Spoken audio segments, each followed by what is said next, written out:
Dans cette vidéo, nous allons voir comment trouver des mots-clés de longue traîne, également connus sous le nom de long tail keywords.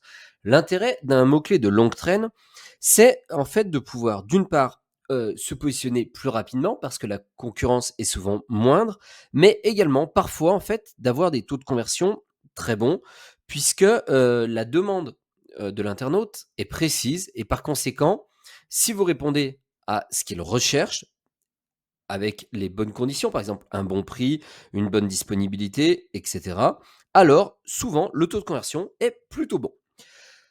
Pour cet exemple, nous allons partir sur le mot-clé cafetière. En effet, si vous vendez des cafetières, il est peu probable que ce mot-clé génère énormément de business chez vous parce que c'est un petit peu trop généraliste. Alors, malgré tout, il y a fortement une forte probabilité comme quoi ce mot-clé soit bien recherché. Par conséquent, au final, ça reste malgré tout intéressant. Néanmoins, il y a d'autres mots-clés dérivés de cafetière qui seront sans doute beaucoup plus intéressants. La première chose que je vous conseille, c'est tout simplement en fait de taper votre mot-clé dans Google et de descendre tout en bas où vous allez voir des recherches associées. Et là, elle vous propose en fait des dérivés finalement de votre mot-clé principal. Une fois que vous êtes ici, par exemple, vous pouvez voir qu'on peut trouver cafetière de Z. Alors, vous pourriez d'abord essayer de vous positionner sur cafetière de Z, mais encore mieux, c'est de cliquer dessus et de regarder derrière les dérivés de cafetière de Z. Par exemple, cafetière de Z Senseo.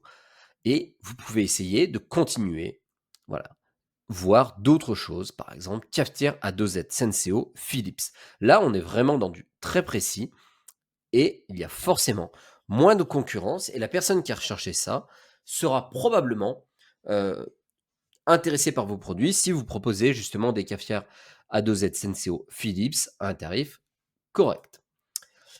Le deuxième outil que je vous propose, c'est Keyword Cheater. Ici, vous choisissez France, vous mettez votre mot-clé principal et vous faites Start Cheating. Ok. Qu'est-ce qui se passe? En fait, ça va aller récupérer justement de manière automatique plein de mots-clés. Alors attention, parce que là, c'est vraiment qu'une base. Comme vous voyez, on va l'arrêter. Ça vous a trouvé déjà énormément de réponses. Néanmoins, tout n'est pas pertinent. Typiquement, cafetière camion, si on n'en propose pas, peut-être que ça ne sera pas intéressant, etc. Néanmoins, ça va vous permettre de trouver des mots-clés auxquels vous n'auriez probablement jamais pensé d'une autre manière. Une autre solution, lorsque c'est des produits, c'est d'aller tout simplement sur Amazon et regarder ce qui se propose. Ok. Ça va être des infos obtenues un petit peu comme on l'a fait pour Google, sauf que là, ça va être plus axé e-commerce. Par exemple, si on cherche hop, Senseo, tac, on pourrait même creuser maintenant dosette.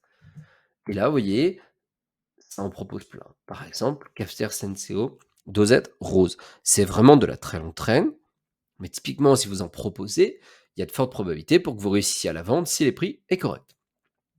Ensuite, une autre solution pour faire ça de manière un peu plus automatique, c'est keywordtool.io/Amazon. Et là, en fait, vous allez mettre votre mot-clé, vous faites rechercher, et ça va faire ce qu'on vient de faire de manière un peu plus automatique.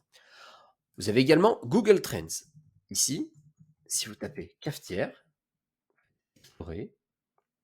là, ça va vous permettre en fait, voilà, de voir est-ce que finalement il y a pas mal d'évolutions ou pas, et surtout en fait de voir des requêtes associées, d'accord?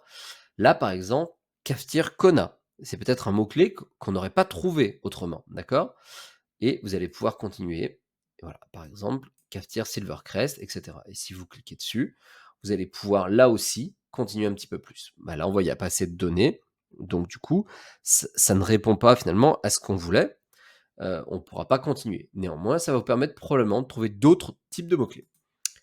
Ensuite, vous avez Answer de public. Ici, vous mettez votre mot-clé principal et ça va surtout vous donner des questions, des interrogations, des recherches liées à cafetière. Néanmoins, ça peut être intéressant pour peut-être trouver d'autres sujets qui vont être connexes à votre requête de base. D'accord? Et enfin, vous avez tout simplement les outils de mots-clés très classiques.